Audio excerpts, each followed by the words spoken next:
All right, everybody, we are live. Welcome back to Retic Rant. I am Gary, constricted and addicted, and we have a awesome show for you tonight. I am going to bring out some amazing ladies that keep reticulated pythons. You guys are in for a great treat here. Without any further ado, let's get these ladies in here. Let's start with Jennifer from Mod Exotics. Hi, everybody.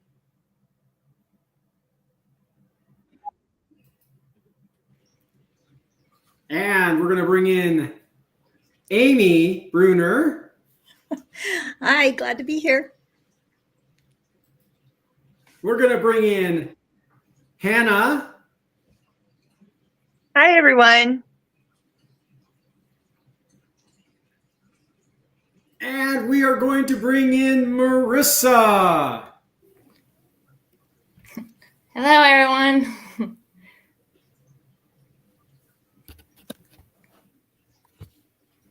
So how is everybody doing? My internet looks like go back to my original plan. Can everybody hear me? Yes. Yes. Yeah. Yep. You can all hear me? Absolutely. Okay. It's really funky on my end. Everybody's like spinning.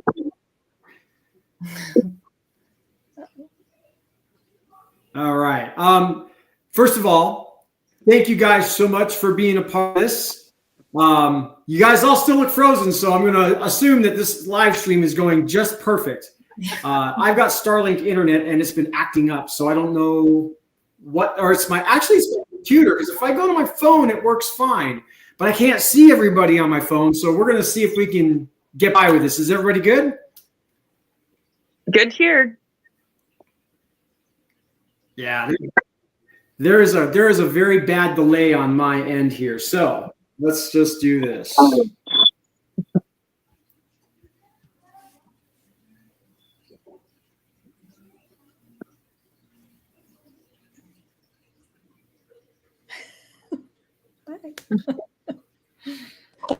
All right, let's try this. How is that? Great. That's much better.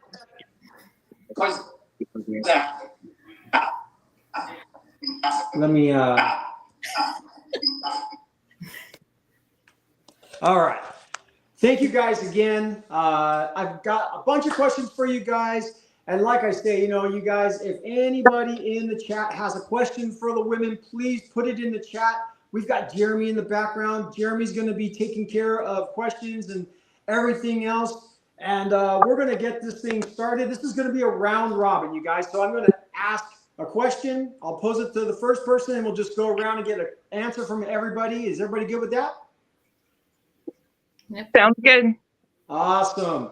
So, and we've got Katie. Katie's running a little late, but she will be here. So as soon as she gets here, we'll let her in. My first question for you guys, and we'll start with Jennifer. Jennifer, you've been on the podcast before. I've actually met you in person. I got to hang out at the Houston was it the Houston Aquarium, right? I think it was the Dallas Aquarium for Dallas NARBC. Aquarium. Yeah. While That we was were at NARBC, it was a wonderful time. I got to hang out with you and your family, my granddaughter and I. It was a great time. How long have you been keeping Retics? So I've had Retics for, I think we're coming up on 8 years now, 7 or 8 years, something like that. Been keeping reptiles for over 15, but Retics have kind of become my passion. So just hammering away at, the Retic keeping world. Yeah, awesome. You've been one of the inspiring people for me. When I've had questions, I've been able to come to you, and you've been able to help walk me through a lot of stuff, and I appreciate you for that. Amy, let's go to you. I've known you for a very short time. I saw your episode on the Retic Lounge with Lucas and Nathan, which was an awesome episode. I started following you after that episode. Tell us, how long have you been keeping Retics? I'm the newbie of the group, I'm sure. I had a retic a few years back that my house sitter lost. But the one I have now, she's going to be 2.5, or she's 2 in January, and she's my official one right now, as opposed to all my other snakes and lizards. So you have one retic. One retic right now, but growing. Yeah. Awesome. Planning more. Awesome. Marissa, I know you've got more than one retic. Very nice story about Marissa and her family. I've been following Marissa. We've been back and forth. We've actually become friends over social media. I went down to Bakersfield, went to their show. I hung out with her and her family for the weekend. I had a great time. And what I truly like is when you meet people on social media and they are the same person as they are in person. You know what I mean? They're not a different person. And I appreciate that about you, Marissa. And I know you've got a lot of retics. Let's tell us, how many retics do you currently own right now? I have, 10 now. 10 in the 10 2-year retics. period. So how many mainland retics do you own right now? just the 2 males. That's awesome. This is awesome right here. Hannah, I have never met you. And like I said, you were suggested to me from Jennifer, and I trust everything Jennifer says. So tell us a little bit about your retics right now. All right. Well, I tried to get into retics about 10 years ago. It took me about 5 years to talk my husband into it. And now we have 22. That is awesome. That is awesome. It's funny how you can get one and it's just bam, you wake up and the next day you've got 22 retics. It's funny how that happens. What was the deciding factor for keeping retics? I mean, was the retic your first animal, or did you have something else and then all of a sudden, bam, you just decided one day you wanted a retic? Hannah, I want to start with you on this one. All right. So actually, I got into reptiles about almost 20 years ago, 18 or 20 years ago. I moved out to Seattle and couldn't have a lot of other pets. And somebody suggested I look into ball pythons. And I went into this little teeny tiny reptile specialty shop and bought my first baby ball python. It wouldn't eat, so I kept going back, and I've been married to the owner of the pet shop for almost 15 years. That's awesome. That is very awesome. Marissa, let's go to you on this one. So I kind of had looked into retics and stuff when I had ball pythons at first. And I was like, oh my gosh, they come in smaller sizes. I didn't know this.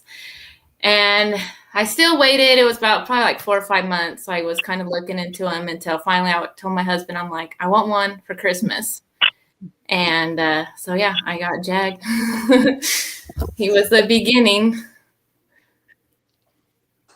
Awesome. So you didn't have anything else prior. You just had retics. You just said, I want big.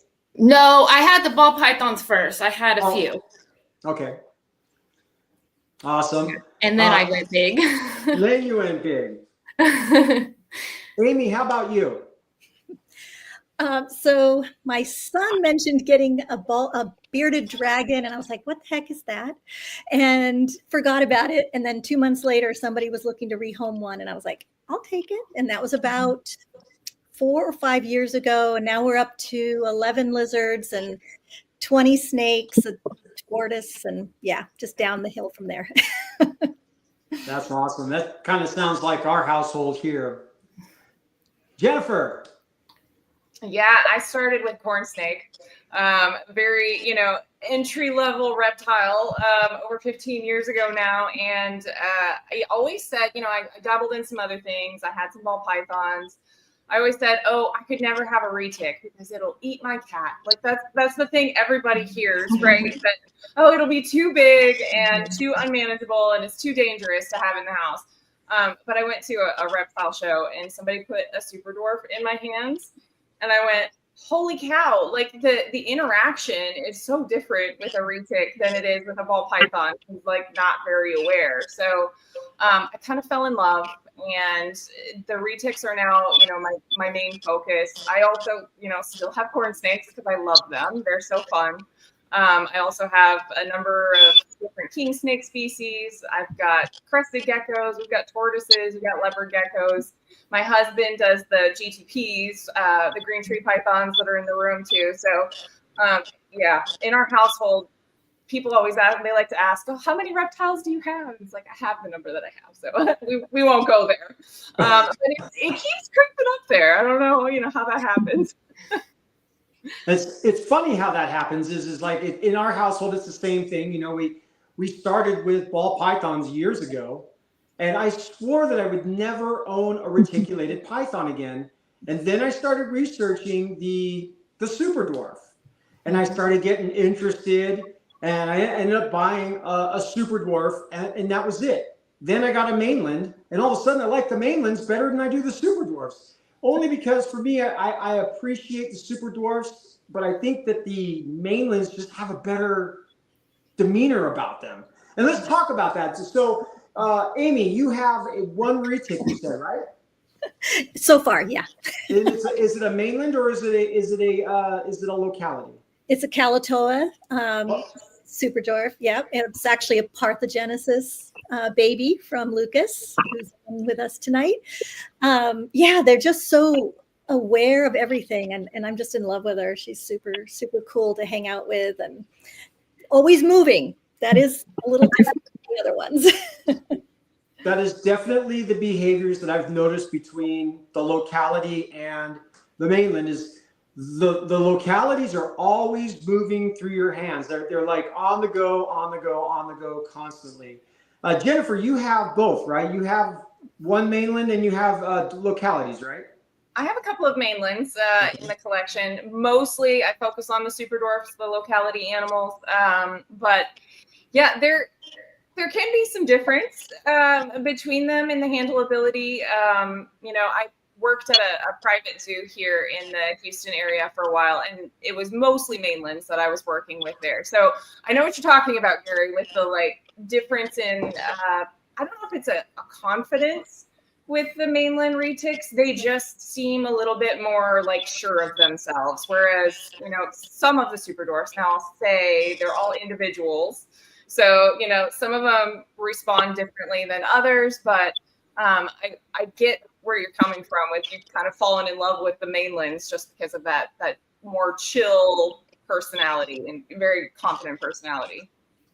Absolutely. I firmly believe, and like I said, I've got two 50% Kalatoas. I've got an F2 Coyote, and my Coyote is a beautiful, wonderful animal, but her activity level is off the charts.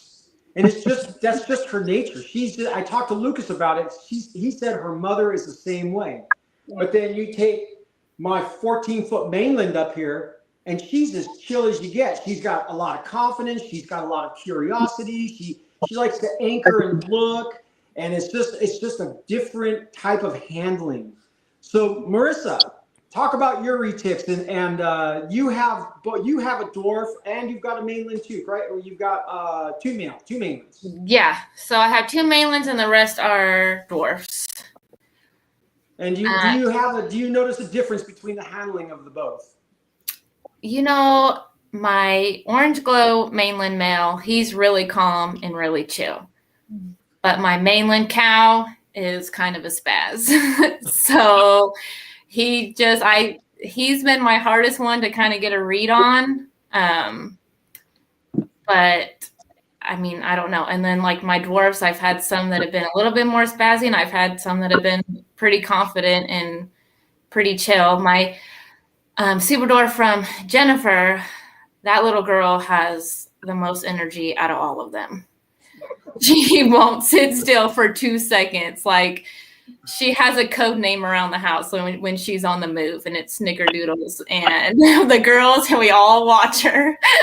She was like that out of the egg, Marissa. I remember how curious and active she was, even right out of the egg. Yeah, she tires me out. She's like a toddler. I'm like, girl, you're going to have to go back if you can't behave. All right, Hannah, you've got 22 retics. Is that correct? I do. And I'm going to Let's talk about the behavior differences. Do you have just mainlands? Do you have mixes? Do you have localities? What you got? And how do they respond? So I have localities and I have a mainland male. He's super chill, but I feel like it's more that he's a male than that he's a mainland. I've found that most of my males tend to be a lot more chill than my females. This little girl right here is Tombalongan Phantom.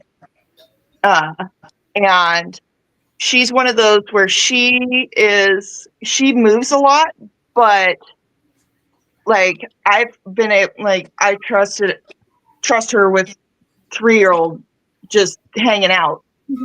I have a video of her with my friend's 3-year-old, and my friend's 3-year-old has her head in her hand and is petting her nose before I could get to her, and she's just like absolutely solid. So Nice. yeah. But they do like to move. Something that we've been working on is putting together a jungle gym for them, and that kind of gets a lot of the energy out. And then they just once they get their running around done, and they can kind of chill. And it's interesting to observe their behavior after they've had time to just be out and about. So, yeah, that's awesome. So let me ask you guys this. Have you ever, do your friends know that you own the largest snake species on the planet, right? Do you guys hear anything from your friends about that? Do they say, oh my God, how do you do it? So do you have friends that kind of question the retics in your collection? I mean, Jennifer, you want to start? Yeah, I think you kind of hear it, particularly from my coworkers, because my friends, I mean, they see everything on Facebook. A lot of them have kind of come around to snakes if they weren't already, snake people. But particularly my coworkers love to say, oh, you own a reticulated python. That snake is going to eat you. Like they're going to hurt you. That's not safe. And so I think it goes back to education and like taking the time to explain to them, one, safety protocols are important because they are a large snake that could overpower you if you're not being smart about your handling. So, I remind them of things like they're in individual cages. They have locks on the cages. I mean, they're not going to just get out and we go back to the story of the original reason why I didn't want to get retics is they're not going to get out and eat my cat. While it could happen with some of my bigger animals, I have very important safeguards in place to prevent that kind of thing from happening. So, it's just educating them about the animal. And then, if you get the opportunity to show them how you interact with them and show them how calm they are, I feel like that goes a long way with people rather than just telling them is like, hey, if you're in the area, come over. I'd love to put a snake in your hands and let you, learn more about them that way. I love telling people that. Absolutely. And I get that a lot myself. And come on over, handle one, and just see what it's like. Because you can't explain it. You can't explain it. And 9 out of 10 times, if somebody holds even one of my smaller retics, they're amazed. They are absolutely amazed. And they fall in love, but they don't go out and buy one. I don't suggest that. If you don't have retics, just don't go buy one because you held one. Marissa, how about you? Yeah, I mean, my family was kind of like that at first as I started getting into snakes. I'm the only one in my family that owns snakes. So as I've kind of gotten into the bigger snakes, they've had all the same concerns and all that stuff. But I mean, they're not going anywhere. So they just kind of have learned to live with it. I've gotten some of them, like my sister, the first time she was terrified to come over here and hold one. That was when I just had mostly ball pythons, and she did, and she would just come over and just like grab one out of my hand and hold it. And so, I mean, they've come around, but they ain't going to get a snake anytime soon. How about you, Amy? Yeah, it's I do have a friend who will not walk in my door. She's like, nope, this is as far as I'm going. But otherwise, I get pretty much mostly positive reactions. I'm a doctor, so I'm always chatting with my patients about my snakes, and they're fascinated. Always asking me about them every time they come. So it makes for good conversation. Absolutely. I'm always bringing my snakes up. I got like more snakes, more pictures of snakes on my phone than I do my family. And I'll be at work talking to people going, say, check this out. You know, I'm showing pictures of my snakes and they're like, I do the same thing. I love it. Hannah, how about you? Well, so I'm the one at work that if I'm talking about something and I'm getting all lovey-dovey, my coworkers have learned that I'm talking about my snakes and not necessarily my children. It's a 50-50 shot what's on my phone, what I'm showing pictures of. I have a lot of friends that they've gotten over their fear of snakes by interacting with mine. One of the main focuses of my having these animals to begin with, from the time I started with ball pythons and boas and a variety of other things, was to educate and just engage the next generation of keepers and get rid of a lot of that fear, that innate fear that our society seems to have. And because I want everybody else to love them as much as I do. And so I get a lot of different reactions. I actually have my home set up so that if you want to go and look at a particular critter, you can choose to, but it's not right in your face. So I tell people, if you have a phobia, I have an animal for you. So I have different kinds of animals in different parts of my house so that people can come and they can address their fear and engage and enjoy these amazing animals. Nice. I can see it now. Hannah's house has level of fear 1. The next room, level of fear 2. You want arachnids? I've got arachnids. You want?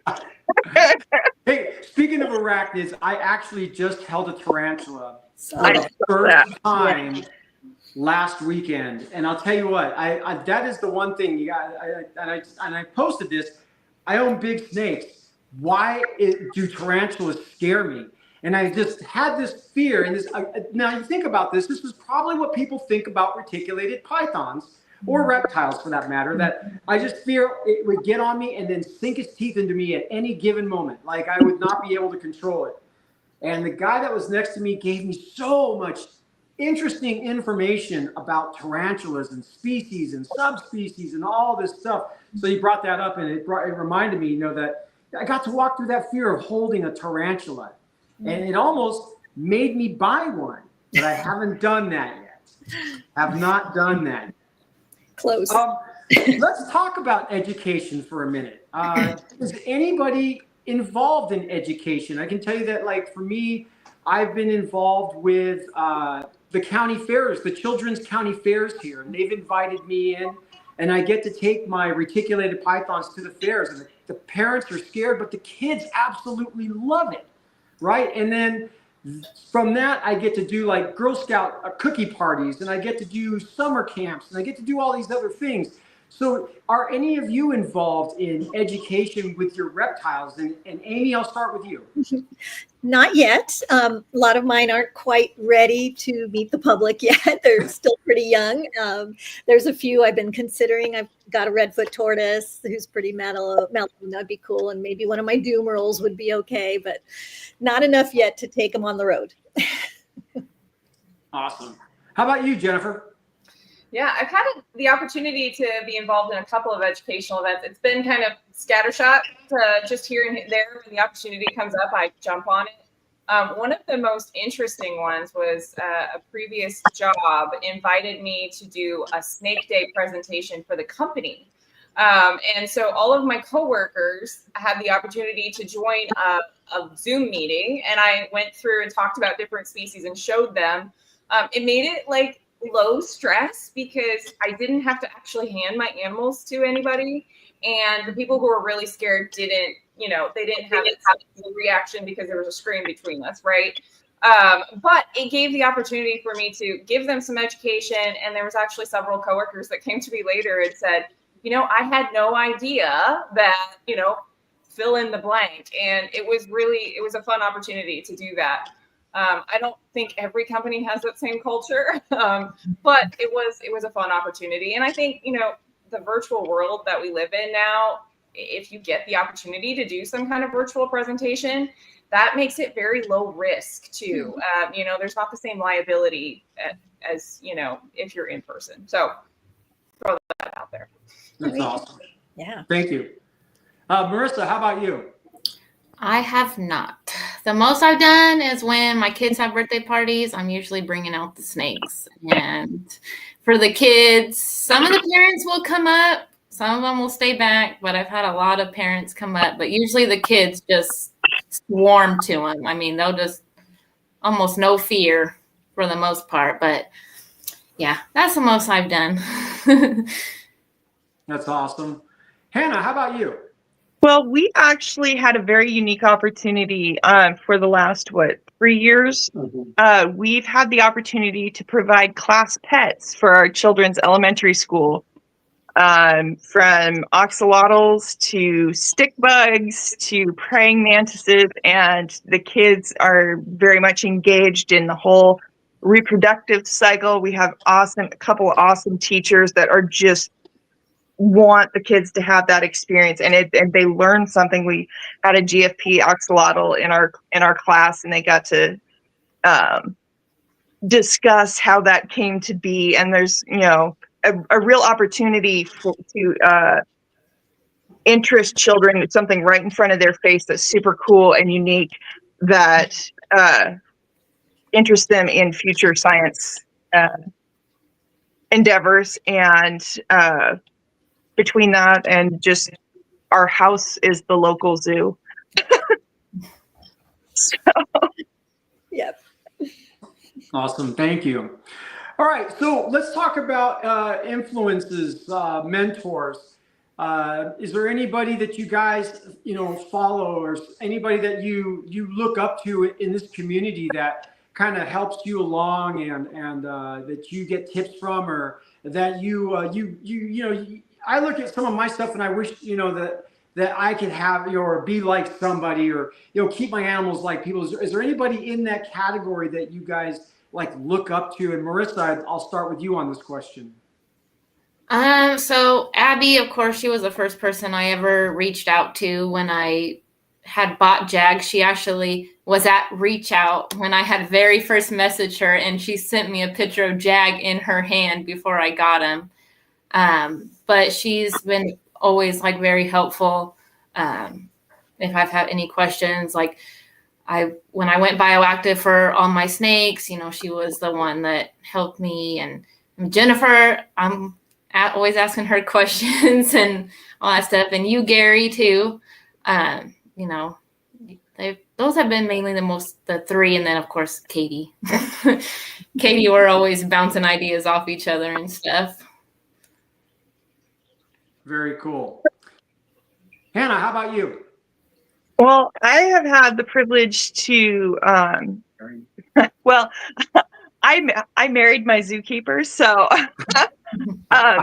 and he really is amazing at looking at where different species come from and their environments and their microenvironments, and he just has an ability to think outside the box as far as needs, and doing that enrichment with the animals, everything from dog toys for Retics to just different ideas of how to change things up and just improve their quality of life continuously. And I really appreciate that. I also have had the opportunity to work with Eric Lee and Garrett Hartle. and I had some amazing advice from both of them. Just being able to bounce ideas off of Jennifer and get a chance to bug Lucas every once in a while. Just having this whole community is really awesome. Awesome. Thank you. How about you, Amy? I would say probably when I first actually discovered reptile YouTubers and how to research on YouTube and just doing all my investigation of which animals I wanted, it started with Camp Kennan, actually. That's where my cherry head redfoot came from. And I still follow him. And then I was looking at the snakes more, Reach Out Reptiles. I definitely followed them for a long time. And then Lucas and Nate at the Retic Lounge. I'm very active on that Patreon. So everybody else I've been sort of dabbling in and just listening and seeing how other people do it. There's so many good people out there. All right. Thank you. Jennifer, how about you? Yeah, so when I was first looking into Retics, I have to kind of echo what everybody else said about the online community. I found that, talking to people remotely was really helpful in just understanding and getting answers to some of the questions that I had. After I got my first one, actually, I have to say Garrett was very instrumental in kind of projecting me forward into the Retic community, because he picked up the phone and we had like a 2-hour call one day just talking about anything and everything genetics, and it kind of helped like the pieces start to fall in place for me. And I mean, I think that's such a rare thing these days. So, Garrett, I appreciate you. But, I had this baby Retic. So now I'm going, okay, what happens when it gets bigger? Am I going to be able to handle it? And what do I do from there? So I did reach out and I found a local mentor who put some Retics in my hands and gave me the opportunity to learn how to, get them out of their cages, do tap training, like how to physically interact with these animals. I have to say Shannon Repke was amazing. When I was working at the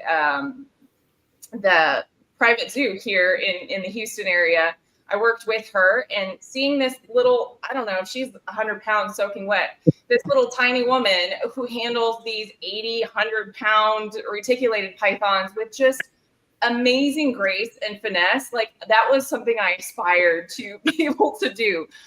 And so I think, those hands-on experience with those people, and then, all of the wonderful mentorship, there's honestly too many people to call out who've really helped and answering questions and, encouraged my journey along. I really don't think I would have stayed in Retics, or at least I wouldn't have dove in as deep as I did without the amazing community. So I'm very, very grateful to be part of this. That's awesome. And I'm grateful too. I'm grateful that you're there. Like, you are a mentor to me. I've come to you with questions.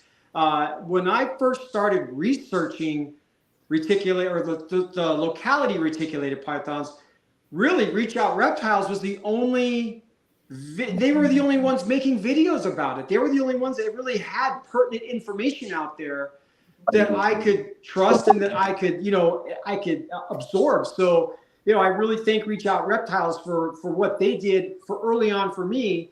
But when it came to actually purchasing that reptile, I've made connections with the people that I've purchased my animals from, like Chris McVicker. And to this day, I am still very connected to Chris.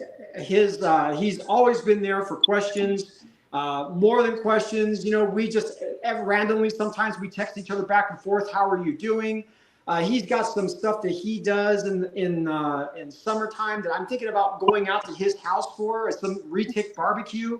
So we build these relationships with the people that we buy our animals from, and I trust that because they've been doing this longer than me, and they're breeding, that if I have questions that I can go back to them and say, hey, what do you do when something like this happens? And I've been pretty fortunate within like D&T Retics. Dax and Taylor have always been there for me. Lucas Bagnera, he's been there for me. I bought my Kayuwadi from him. So these are the people for me that I really look up to, especially when I've got things that I don't know how to answer. And when you've got a plethora of reticulated pythons, you're bound to have something happen that I don't have the answer for. So I have to look out, and I have to reach out for those answers. Yeah. All right. Next question. Can I How shout out does- one more person?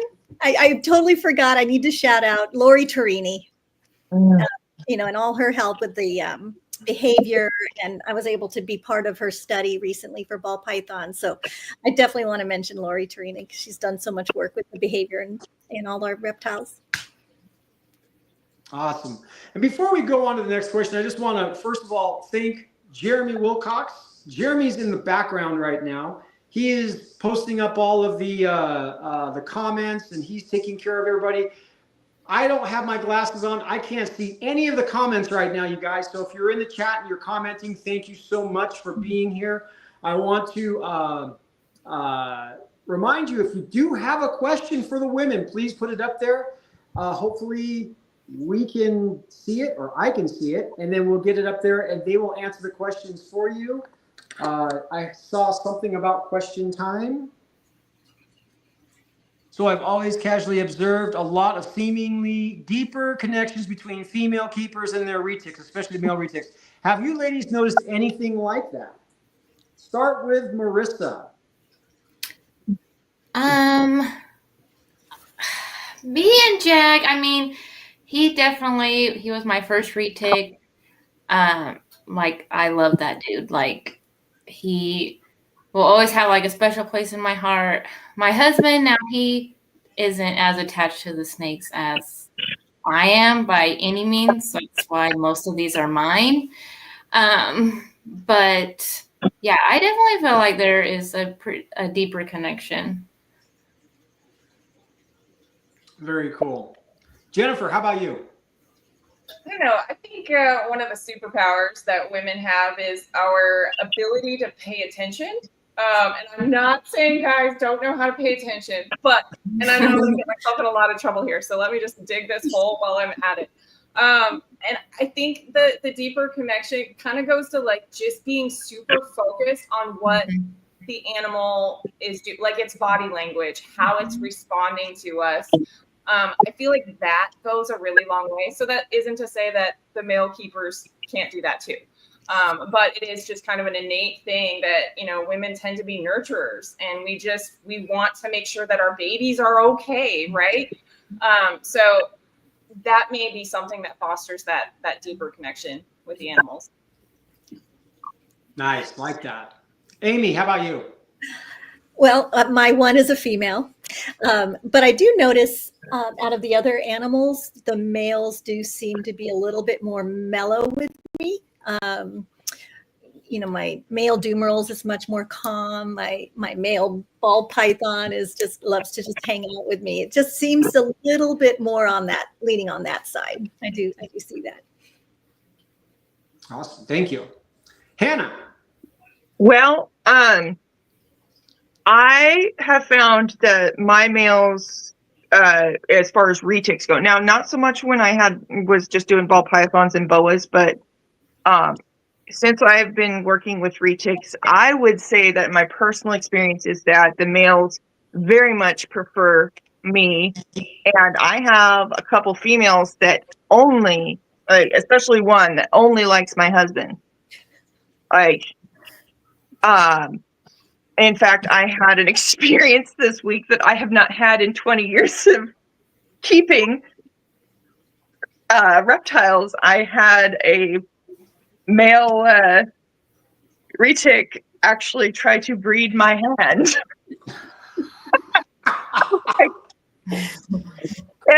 and that was one of my young males. And I was like, I mean, I'm flattered, but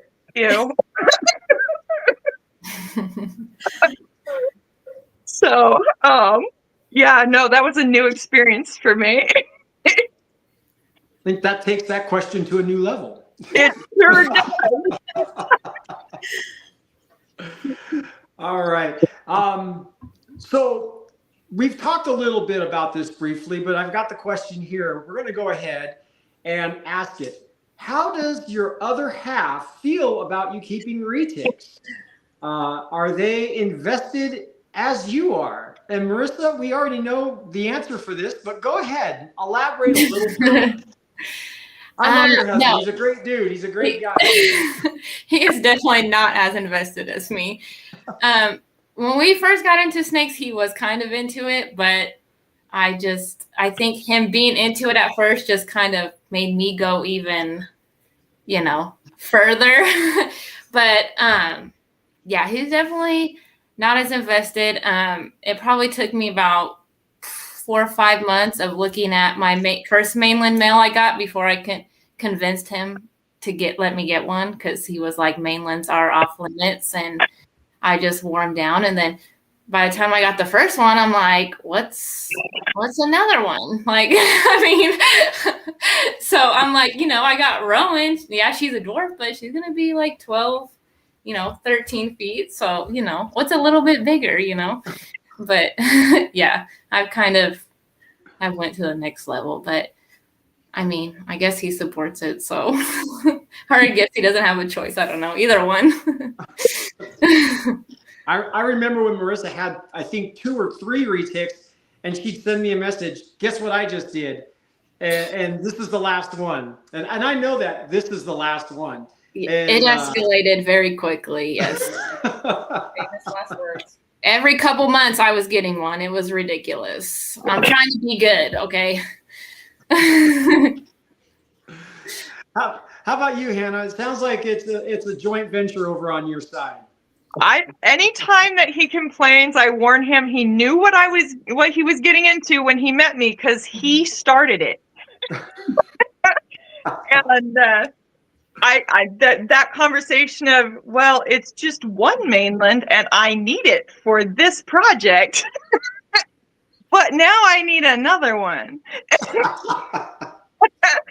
So he's a really good sport, and he is we kind of we stay on the same page, because I'm the one that loves to play with genetics and that part of things. He's the one that keeps them healthy and fed and cared for, and so we do really have to be on the same page. Yeah, his quote is he only breeds humans. He doesn't care about anything else. But he supports me in all of my adventures. That's awesome. Amy, how about you? Well, my other half is my 17-year-old son, who got me into this mess to begin with. But now I'm kind of to the level where every time I go to an expo, he's like, no more, Mom. No more. We have no more room. And I'm like, you're going to college next year. I'll have more room. Whole another room. Yeah, but he has his favorites. He does one of the ball pythons was our original snake is basically his comfort animal. And when he studies, he tends to have her on his headphones. So he loves them. He says it's getting a little crowded. Awesome. Jennifer. Yeah, so I was really fortunate. I actually met my husband through the reptile community. I was already a retic keeper, and he was the GTP guy.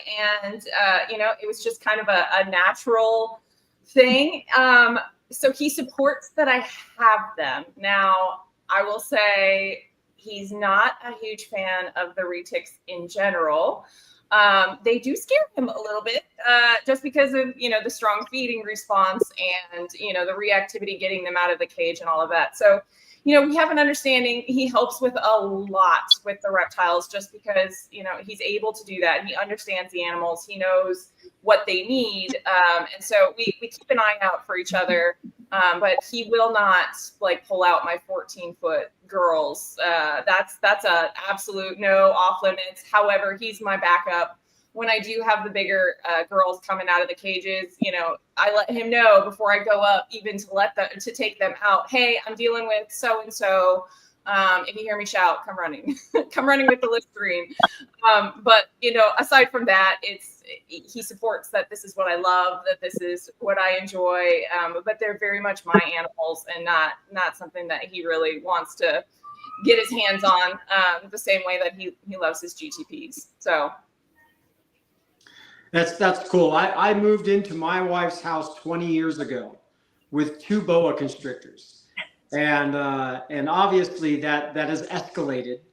And over the 20 years that we've been together, she has accumulated a tegu, a crested gecko, a leopard gecko, 2 bearded dragons, and a Euromastix, 2 sulcata tortoises, a redfoot, and a Russian. Sounds like me. From someone that had absolutely no reptiles previously. So it's a good thing, you know, when our other halves are not just invested, but they maybe they get the same joy out of it as I do. And I have to, with the question from Reach Out Reptiles earlier, you know, I think that I talk to my animals like kids. I really do. It's kind of embarrassing if somebody was to be a fly on the wall and listen to me talk to my animals, especially since I've got these 2 water monitors now. And I'm really trying to create a relationship with them. And I will sit there and I will sound like a 5-year-old talking to another 5-year-old. But this is what I get from this. This is what I want to give back. I love these animals so much, just so much, that I mean they're my world. So I find myself talking like a 5-year-old to them. Anyhow, Same. let's talk about how you guys keep your retics. Do you keep them on what kind of substrate? Are you bioactive? Paper towels, you know, or paper. I used to keep mine on paper a long time ago. I've gone back and forth with the bioactive, and I'm back on cocoa husk. Is there anything that you guys do special for your retics? So Jennifer, let's start with you on this question. Boy, Gary, you're just jumping right into those hot button topics. No, I'm just kidding. No, what I've found that works for me, and I really admire everybody who keeps, you know, the super naturalistic enclosures with all the plants. And I have a black thumb. I don't keep plants alive very well. And I found that for me, when I had my animals on a substrate that I could ignore the pee and I could ignore the poop a little bit more, I did. And so I keep my animals on paper because I know that I can take them out, do a full clean and sanitize, and make sure that they are in absolutely tip-top condition, that there isn't anything in there that I don't know about. And so, you know, paper keeping is what works for me. And with the number of animals that I have, it allows me to be able to get through cleaning very, very rapidly. I don't blame you, because trust me, I've done it all. And the bioactive was awesome, but retics pull everything out that's in their enclosure when you pull them out. So why have plants? Why have, even with the cocoa husk, I pull a retic out, half of it's on the floor because it scooped it out with its tail and brought it out with it. So paper to me is a much cleaner option. It really is. I mean, I've thought about going back to paper because of the mess that I continuously have to clean up, or my wife continuously has to clean up. When the cocoa husk goes all over the floor. Marissa. Clean and simple. Yeah, exactly. Marissa, I'm sure you're on bioactive. You've got really nice looking enclosures. So talk about your enclosures a little bit and how you keep your retics. Yeah, they're all on bioactive. The hardest thing for me is obviously the plants because they like to trample them. Usually they're pretty good, but when it starts getting close to feeding day and they're super active, they just like to murder their plants, and I don't understand why.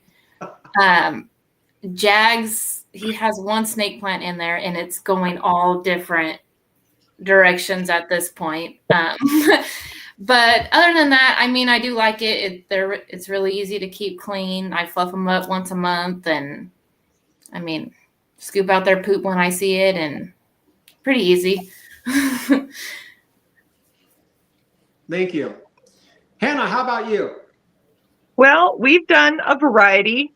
So one of the things that I found that works for us, of course, when anything's, you know, in the first year, everybody's on paper. But now that we've had everything for quite a while and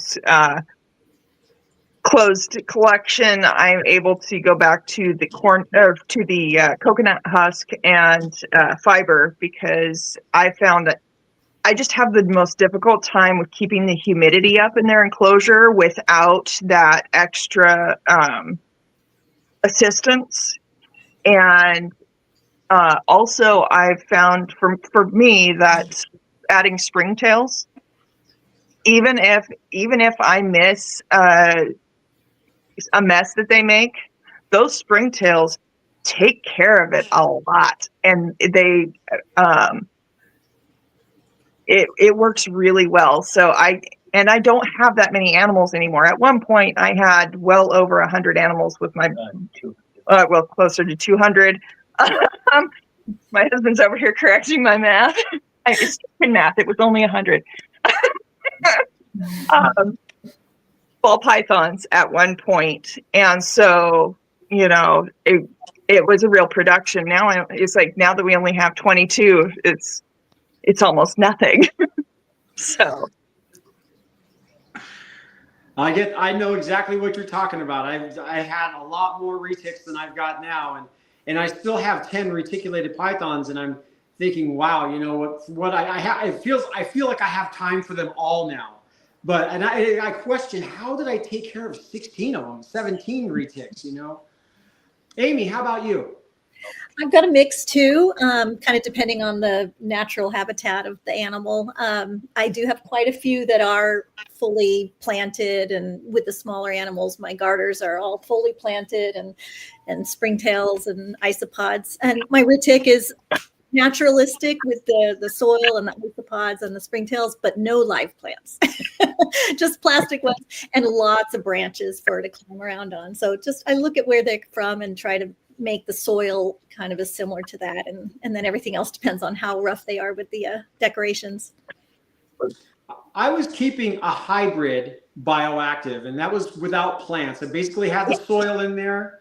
I had the cork bark. It really worked well. But then I found that some of them were getting the substrate in their mouth. I was worried about impaction.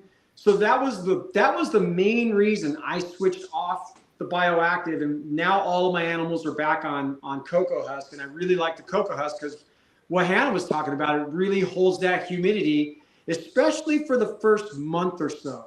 And then if you just spot clean and you keep, I have spray bottles in all my rooms, so it's really easy to maintain humidity with the cocoa husk. So you guys, let's talk about favorite morphs. Jennifer, do you have a favorite morph that you're working with right now?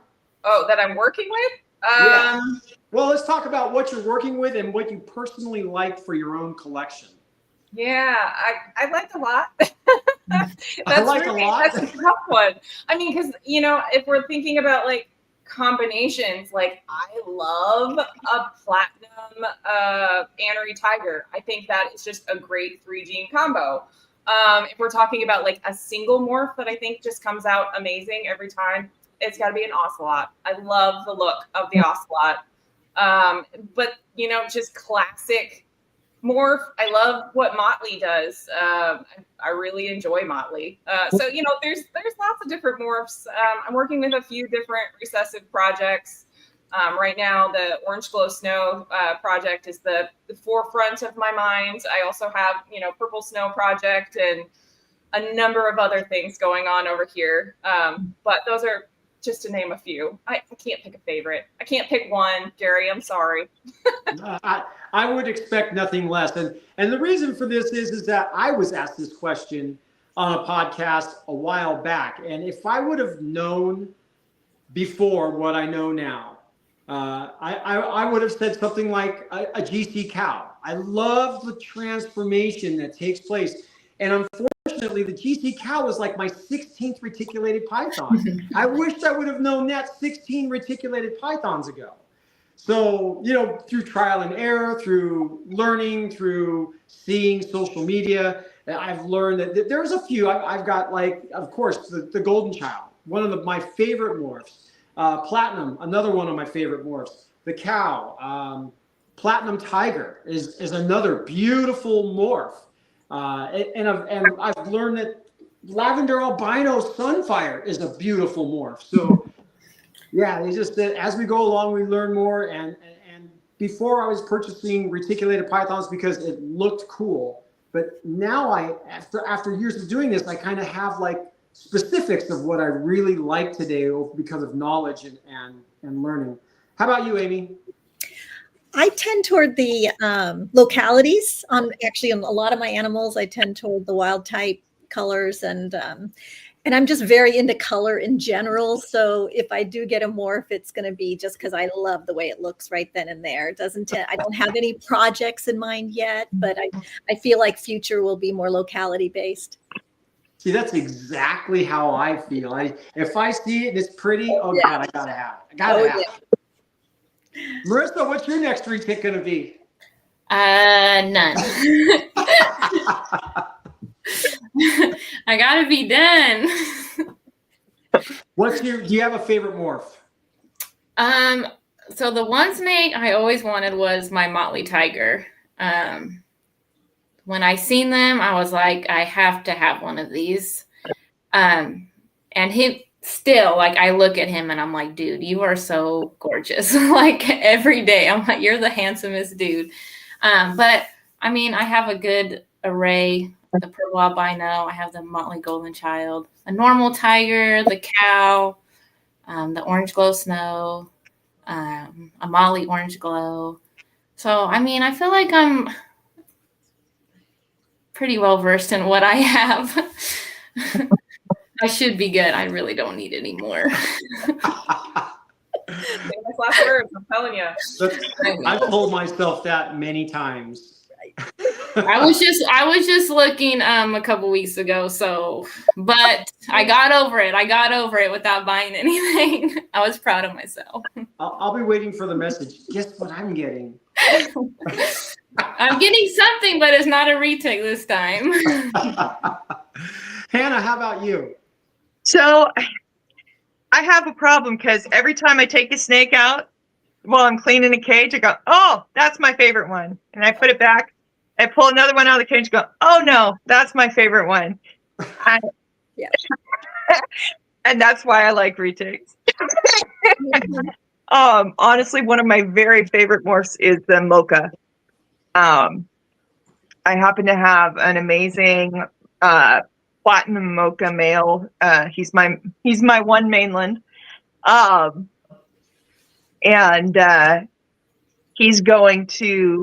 he's actually going to one of my pure old school SD females this year. And I'm really excited. The next snakes that I'm getting are what I'm producing for the next generation. That's awesome. That is awesome. So I'm pretty excited about that. Jennifer has been very patient and helpful in my neurosis of this first season, as well as Garrett and Eric. All okay. Is this bad? Should I not do this?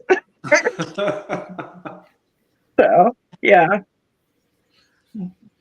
All right. So, you know, in a community or in a hobby, we can call it, that 20 years ago was pretty much dominated by males. I mean, there's more men keeping reptiles than there were women. And nowadays, I look and women are not only more prevalent in the community, but they're keeping reptiles better than men are, as far as I'm concerned. So the next question I have is do you guys have any challenges? Do you experience any challenges keeping retics? Marissa. I mean, I don't think so. I mean, I've just kind of been learning as I go, and I ask questions as I go, and I kind of really just stick to myself for the most part. I have a few people I talk to, but I just kind of just learning as I go. No, you're doing an awesome job. I mean, I follow you, and I really truly enjoy you show your family with your retics. You're doing an amazing job, and I think everybody here is like a perfect example for any young woman or woman interested in getting a retic. I mean, we've got a panel of women right here who are just absolutely amazing when it comes to owning retics. So what about you, Hannah? So not necessarily in Retics, because I've actually found that I really appreciate a large percentage of this community for this fact. In other reptile communities, I have struggled with being taken seriously because I am a female. And I mean, to be fair, that tended to be closer to 15 years ago. And as I have gained experience and people gained experience with me, that has resolved itself to a great extent. One of the things that I do appreciate about the retic community is that seems to be much less of an issue, I've found, which is awesome. No, that is awesome. I'm glad you touched on that. Thank you. How about you, Jennifer? Yeah, I kind of want to echo what Hannah said. I think, it's kind of been the boys club with retic keeping from the beginning. I mean, we have the OGs like Bob and Kevin and, others. There weren't really any female founders of the retic community that I could name off the top of my head. So I think the biggest challenge being a female in this community is showing that you deserve to be here just as much as everybody else does, and that your name matters just as much as, the next guy. So I think it's just it seems to be coming with time, is like proving yourself that you're not going to shy away when it gets hard, because it does get hard. Like, my females are starting to cycle and they are hungry and they are not easy to deal with when they're 15 feet of fury because they need a rabbit right now. So, it's just proving yourself through time and through your actions, I think really is kind of the big thing, being a female retic. It's amazing. Like I said, I think you hit a point, and I think that you guys are when people 5 years from now look back, your names are going to come up, and that's what's awesome. You guys are really putting a foothold in the retic community on how to keep retics, and I appreciate that. Amy, how about you? Well, I think I'm lucky being one of the newer into this community. I've always had such positive responses and my questions, falling into the Retic Lounge. I've made some friends that I meet up in real life now. And I'm not finally getting to that point where I feel like I'm not the one who's asking all the questions, but now I'm the one who's answering for people, and they're learning from me now, which is pretty cool. That's very cool. All right. We're going to go back to Amy on this question. And what is the best thing to you about owning a reticulated python? The best part about it? Oh, such a good question. Just having such a unique, curious, active animal that interacts with me is just, there's nothing else like it. And I can definitely see I'm going to be getting more in the future. They're a little bit addictive and they're beautiful. Just a little bit. Just a little bit. And they're just like everybody else was saying, there's just so many beautiful types as well, too. Yeah, absolutely. Hannah, how about you? Honestly, I would say the personality, the individual personality. It's hard to put one thing as my favorite thing about retics, but their personality and their interest in what's going on outside their enclosure constantly. They're very aware of what's going on in the rest of the world and ready to engage with it. And it's kind of a toss-up between that and when you look at a retic as a baby, that's the least pretty it's going to be in its lifetime. As it gets bigger, it just gets more beautiful, and it's something that if something looks good in a picture and then you see it in real life, it's night and day difference in a good way, because pictures just can't capture the depth of beauty that these animals have. I love listening to you guys answer these questions. I swear to God, this has been one of the best episodes so far right here. Marissa, how about you? I just really I like how interactive they are. I like that they actually want to come out.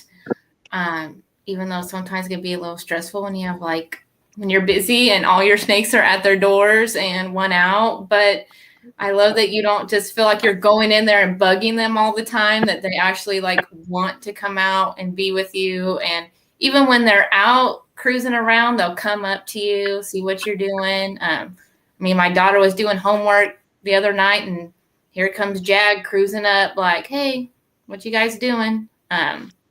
That's really my favorite part about them. There's really not a lot I don't like about them. Thank you. Jennifer, how about you? Yes. Everything they said, yes. I mean, that really just embodies retic keeping. I think to say something a little bit different, I think what I love about them is the peace that I get when I'm dealing with them. I mean, when you're dealing with a very calm, interactive, curious animal, I don't know, it does something to my anxiety levels. And I love that. Like, I love interacting with these animals. I don't get that same feeling from holding a corn snake. And I don't know why, but there's just something about them that really brings me solace. So I appreciate them for that. It's therapeutic. It is. Absolutely. They're beautifully interactive animals. They're second to none as far as I'm concerned. I got a couple more questions for you guys. This first one's going to be, Marissa, where do you see yourself in 5 years with retic keeping? Hopefully with just the 10 I have. I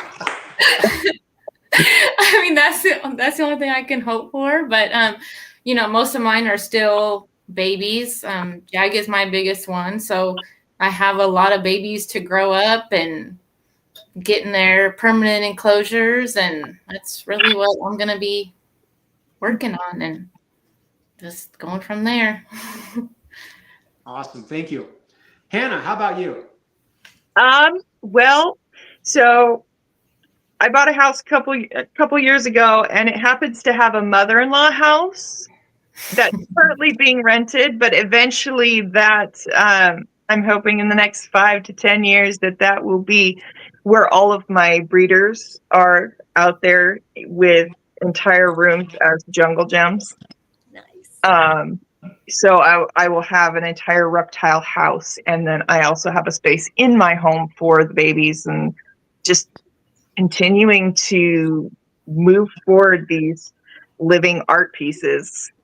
I have several very specific visions with the directions I want to go, and I'm just excited to see where things go. Very cool. I like that. Living art pieces. How about you, Jennifer? So I'm a hobbyist and breeder. So I have goals written out for the next 5 years of what I want to achieve with my breedings. But in that same token, I don't want to get too big. That is also, part of the plan is how do I keep this manageable? Because once you start breeding, it is very easy for it to just mushroom and you're like, holy cow, now I have all of these animals. What happened? So, my 5-year plan includes pairings, but very select pairings and plans for how I can, keep the collection manageable. Awesome. Thank you so much. Amy, how about you? I know that you're going to have at least 5 or 6 more reticulated pythons in the next 5 years. That's just a small guess. Yeah, probably. But which kind or what more for anything like that, I don't know yet. But again, I tend to lean toward the pretty and colorful the localities too. But I also always had a soft spot for conservation, and I'm keeping my ears out for what species really needs support and what needs more breeders out there to help keep the populations up. So any ideas, just let me know. I was just at a reptile show last weekend, and they were talking about an animal that was for sale there, and it was a monitor. And I don't remember the name of the monitor, but it was extinct, or it's almost extinct. and they were talking about breeding it for conservation to bring the numbers back up. Love that. So I don't remember what the name of the monitor was though. It's the guy on the table next to me had it. Okay, let's say that there's women watching this episode right now and they're thinking about getting into retics. What would you say? What would be the first thing that you would say to a woman that is got no idea about retics but wants to own a retic? Jennifer, what would you say? Well, first, please do your research because any animal is a big responsibility. Retics are not impossible to own. I don't think there's anything related to our gender that precludes us from having them. But just do your research and make sure that it's something that you're willing to commit to because it can be a very big commitment. That's really my only advice. Thank you. How about you, Marissa? I'm just gonna follow Jennifer in that. Just do your research, and I mean, if you can get some hands-on experience with them, that would be good. I never did. I just started buying them, and I just kind of, I don't know anybody locally that has them. But yeah, I'll just do research. I mean, anybody can handle them. I think if they, want them and all that. So Awesome. Thank you. Hannah, how about you?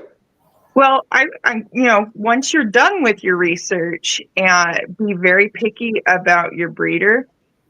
Make sure you establish a rapport with somebody, that you find a breeder that you trust, and do your research about the breeder. And then, honestly, if this is your first retic and you're just stepping your toes in the water, start with a baby and grow together in your experience as a keeper, because a baby retic, yes, you're going to get all of the behaviors and interactions, but you have that opportunity to learn your animal while it's not intimidating in size, and you grow, and I feel like you build that lifetime relationship a lot better, and you tend to end up doing better in the long run when you have that opportunity to grow. You don't end up being nervous around your animal, which makes turn makes your animal nervous. So that would be my 1,000%. She nailed it. That is awesome. Yes. Amy. All of the above. Do your research, follow people online. There's so many good people out there. Listen to their podcasts and their chats, and start with a baby. Make sure you have your enclosure ready before you even make that choice. And I would reassure them. I would say, out of all my animals, the hardest is my dog. Oh. More attention needed, more interaction in terms of day to day, every minute. So just reassuring that there's some simplicity to having a snake. Absolutely. And one of the things I like to tell people is retics aren't for everybody. They're just not. It takes a special person to own and raise a retic. And I was going somewhere with that, and it flew away. But I think you guys nailed it. You guys said everything that needs to be said about it. I think getting a retic as a baby is like probably the best advice you could possibly give, because you grow with the retic. Oh, I was going to say, these animals can live for 30 years. They're a commitment. They are an absolute commitment. I can't tell you how many times I've gotten a call from somebody who can't handle their retic anymore. It got bigger than they expected, or they found out it's going to get bigger than they expected. Georgia is a result of that. I've had her for almost 5 years now because somebody did their research after they bought her. And good for me, but that's just not fair to the animal. It really isn't. Anyhow. Can I add one more thing, Gary? Absolutely. If you do get the opportunity to find somebody local who has an adult retic, I think that hands-on experience before you buy one is really, really helpful. Just understanding it, because yes, get a baby and grow with it. That is the best way. But to know what you're getting into, like fully, eyes wide open, how big these things get and how to interact with them as an adult, that hands-on experience, I feel like is really, really valuable. I wish there was somewhere that you could rent a 14-foot retic for about a month. Yeah. And you have to buy the enclosure, get all the heating, get the substrate, buy the food, and maintain that animal for a month. And if you could do that for a month, then you're ready for a baby. But jumping into adults is a whole nother thing, because they have their own bad habits that they've developed over time. They don't know you, you don't know them. It can be sometimes so yeah. Right. Get a baby. No, but that was just kind of piggybacking on what you said, that hands-on experience, because really people don't understand what a retic, how big a retic is until it's in their hands, until they really handle hopefully a tame 14, 15-foot animal. Then you go, wow, this thing is massive. But when you're at a expo or you're on Morph Market and you see this cute little animal that's all of 3 feet long, you know, when it gets 15 feet long, you don't want to be the guy going, God, I made a mistake. What did I do? What did I get myself into? You know? Anyhow, that's my story. I'm sticking to it. Last question for you guys tonight. And first of all, I really want to say thank you to everybody. You guys have been amazing. This has been an amazing episode. You guys are the reason that I continue to run the podcast on here. As a couple of you may know, I quit doing this for about a year. And Lucas and Jeremy and some other folks were, hey, you need to start this back up. You need to start this back up. And when we have an episode like this, it's just been super educational, fun. You guys have been informative. It's been an amazing, amazing episode. So thank you for taking time out of your night and sharing it with us here. Let's talk about USARK in the final question. Let's do a USARK shout out. Jennifer, yes, USARK. All right. Who For you, started? Jennifer, we'll go to you Oh, first. sorry, I missed that. You said my name. Yes, tonight. First of all, thank you, Gary, for having us back on here. This is just amazing. I'm so glad that you're bringing the podcast back, because I feel like you bring a fresh perspective to podcasting, and it's so valuable. And I'm so grateful to be here with these other ladies tonight. Yes, please, please, please support USARK. It's just so important. You know, I can't imagine my life without my animals, and who else is going to be fighting for that? Right. I mean, I'm not going to go out there. I'm not going to be one person with a picket fence, you know? So it is super, super important. And it's something that I think everybody should be doing. Thank you so much. Amy, how about you? Absolutely. I mean, the stuff they do, the things they're keeping their eye on, there's no way I would know that some stupid legislation is trying to come through here in Oregon. And they try every once in a while, not as bad as most places, but so keeping that alert on your computer and ready so you can make sure you're on top of it, and, you know, being a member so you can support is key. All right, awesome. Oh, and don't forget to check when your membership expires, because I noticed that somebody mentioned theirs and I looked at mine and it had just expired. So keep an eye on it. Awesome. I think Vanessa's working on something to hopefully start sending out notices for expirations. Don't quote me on that, because Vanessa will text me and call me on it if I'm wrong. Hannah, how about you? Did you say Hannah? I did say Hannah, yes. Okay. Absolutely. And it's not just our animals. It's USARK fights for fish people and amphibian people. Amphibian people get really attacked. And if it were not for USARK, we would not be able to have these amazing animals in our lives, and we'd be the poorer for it. And so the fact that there is somebody watching on the wall, making sure that our ability to not just have these amazing animals, but to, in some cases, actually keep some species from going extinct in captivity. exactly. that have been hugely affected in the wild. Without that ability, it just, the world would be a much sadder place. So support them, donate to them, share with your friends. Yeah, help others get a membership. Exactly. Yeah. Yes. Marissa, how about you? I think supporting USARC is a huge thing. I didn't really know a lot about it until about like last year. I think it was when we started doing our membership. Really, when I started getting the retics, and I feel like it's more scary when you have the big constrictors because I feel like those are the first to go.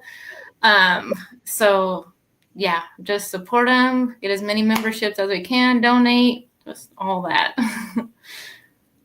Yeah, thank you. And I want to finish on that is that you're absolutely right. We own the big animals. And I see more and more states with this 8-foot constrictor law. Mhm. And I don't want to lose my right to own large animals. We are very loose here in California. We Yeah. have very minimal reptile laws. But it's more than just supporting USARC. It's about being a responsible reptile keeper in general. We present our animals, whether it's on social media, to the public in a positive light. My animals don't escape and end up in somebody's yard. You know what I mean? Things like that the public can create alarm for the public. So, it's support USARC, but also be responsible reptile keepers, because if we're not responsible for our animals, we create alarm for the public. It goes into an uproar. Then USARC gets involved and creates problems. So starts with us. Be responsible with your animals. And of course, yes, please support USARC. They are the ones who are fighting the stuff that we know nothing about. And they make it so simple for us to help. They create the templates. They make it simple, so all we got to do is really copy and paste and send it off. It's less than a 5-minute process if something is happening in your state. If it's not happening in your state, being a member broadens our base. It makes us stronger. So, we got 5 million reptile owners in America and less than 50,000 USARC members. So if you're watching this podcast, please consider becoming a member of USARC if you aren't already. And that is it, you guys. Thank you again for spending your evening with us. And that's it. Any final thoughts from you guys? It's just been a pleasure to get to know you ladies better, and you too, Gary. Thank you for having me. Awesome. Thank you guys very, very much. And before we go, I want to give another shout out to my right-hand man, Jeremy Wilcox from World of Wilcox. He has made these podcasts so stinking easy that all I really have to do is sit here and do the moderation. Everything else that is going on behind the scenes, that's all Jeremy, man. Thank you so much again for your help. And we'll see you next week. We're going to be doing a keeper spotlight, and I don't know who it is yet. So watch out for Constricted in the Oh, where can we find you guys? Jennifer, socials. Yeah, I'm most active on Instagram at mod_exotics, I think. But you can also find me on Facebook, so give me a follow. There you go. Amy. You can probably find me by my name, but I'm not super active. Just it might be under Amy Bruner, MD. Okay, and if you don't want, that's okay too. No, I just am not that active. I'm getting there. All right. Marissa. I'm on Instagram only, and it's MC Scales and Tails. Awesome. Hannah. So I'm on Instagram, Hannah Lily_Gifford, and then on Facebook, Mind's Eye Exotics on Facebook. I have not been particularly active. I've kind of been quiet, little off in the background. for a while, but with things picking up around here, there will be more more to come. Awesome. Thank you guys so much. I'm Gary, Constricted and Addicted. You can find me on Instagram. I'm going to ask everybody, please like this video. These women had some amazing things to say over the last hour. The more likes this video gets, the more the algorithm thingy goes up, and the more hands it gets into of the people that need to see this. So please, I don't care about the subscription to the channel. Just like the video. Get these guys out there so that everybody can hear them. You guys, again, thank you very much, you guys. That's it. We're going to close this out, and we'll see you all next time. Thank you. Thank you.